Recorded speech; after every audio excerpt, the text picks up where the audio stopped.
Hi friends, Vijay மல்லி ஸ்டோரியில் வந்து இப்போ தான் சூடு பிடிச்சிருக்கு அப்படின்னே சொல்லலாம். நீங்கள் எப்படி வேணால் நினச்சிக்கோங்க, நான் உங்களோட ஒய்ஃபு தான் அப்படிங்கிற மாதிரி தான் மல்லி நடந்துட்டுருக்காங்க. விஜய் வந்து மல்லியை ஒய்ஃபாக இல்லை யாருமாவே நடக்கலை அப்படிங்கிற மாதிரி தான் வந்து அவரும் நடந்துட்டுருக்காரு. என்னதான் கோவப்பட்டாலும் வந்துட்டு நீங்கள் என்னோட ஹஸ்பண்ட் தான் அப்படிங்கிற மாதிரி தான் மல்லி நினச்சிருக்காங்க. ஆனால் வந்து பார்த்திங்கன்னா இப்போ ரீசெண்டாக இப்போ ப்ரோமோவில் காமிச்சது என்னென்னா, விஜய் வந்துட்டு மல்லியை பார்த்துட்டு வெளியில் போகிறாரு. பார்த்துட்டு போயிட்டு வந்ததுக்கப்புறம் வந்து பார்த்திங்கன்னா ஒரு கையில் வந்து கட்டு போட்டிருக்காரு.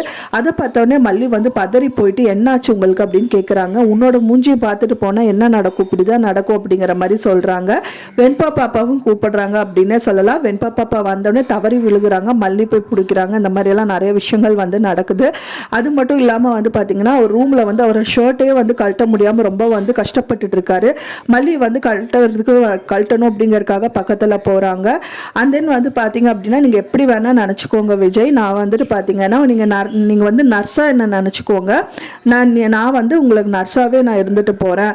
ஆனால் நான் சாப்பாடு ஊட்டி விட்றேன், நீங்கள் தயவு செஞ்சு சாப்பிடுங்க அப்படின்னு சொல்லிட்டு அவங்க சாப்பாடு ஊட்டி விட்றாங்க. ஸோ இதுக்கப்புறம் வந்து விஜய் என்ன சொல்ல போகிறாரு அப்படிங்கிறது தான் வந்துட்டு கம்மிங் எபிசோட்ஸில் வந்து காமிக்க இருக்காங்க. இப்படி தான் மெல்லமாக வந்து விஜயோட மனசில் வந்து அவங்க இடம் பிடிப்பாங்க அப்படின்னு தான் எதிர்பார்க்கப்படுது. ஒன்ஸ் விஜயோட மனசில் அவங்க இடம் பிடிச்சிட்டாங்க அப்படின்னா வந்துட்டு பெரிய வந்து வேலியாக தான் வந்துட்டு விஜய் மல்லிக்கு காவல் காப்பார். அதுக்கப்புறம் வந்து அவங்க அக்கா சரி, போதும் பெண்ணை சித்தி சரி, அப்புறம் வந்து அவங்க ரெண்டு அக்கா யார் இருந்தாலும் வந்துட்டு அதுக்கு ஒரு காவல் தெய்வமாக தான் வந்து விஜய் நடந்துப்பார் அப்படின்னு தான் எதிர்பார்க்கப்படுது. கூடிய விரைவில் அது நடக்கும் அப்படின்னு தான் எல்லாருமே எதிர்பார்த்துட்டு இருக்கோம். ஸோ அந்த தருணம் வரதுக்கான பிள்ளையார் சொல்லி தான் வந்துட்டு இப்போ பண்ணிட்டு இருக்காங்க எபிசோட்ஸில் அப்படின்னே சொல்லலாம். நீங்கள் என்ன நினைக்கிறீங்க அப்படின்னு சொல்லிட்டு எனக்கு மறக்காமல் கமெண்ட்ல ஷேர் பண்ணுங்க. நான் சொன்ன இந்த தகவல் உங்களுக்கு பிடிச்சிருந்தா மறக்காமல் லைக் பண்ணுங்க, ஷேர் பண்ணுங்க, கமெண்ட் பண்ணுங்க, சப்ஸ்கிரைப் பண்ணுங்க. மேலும் இன்னொரு மல்லி சீரியல் அப்டேட்டோட நெக்ஸ்ட் மீட் பண்ணுறேன். தேங்க்ஸ் ஃபார் வாட்சிங் மை வீடியோ ஃப்ரெண்ட்ஸ். நெக்ஸ்ட் வீடியோவில் பார்க்கலாம்.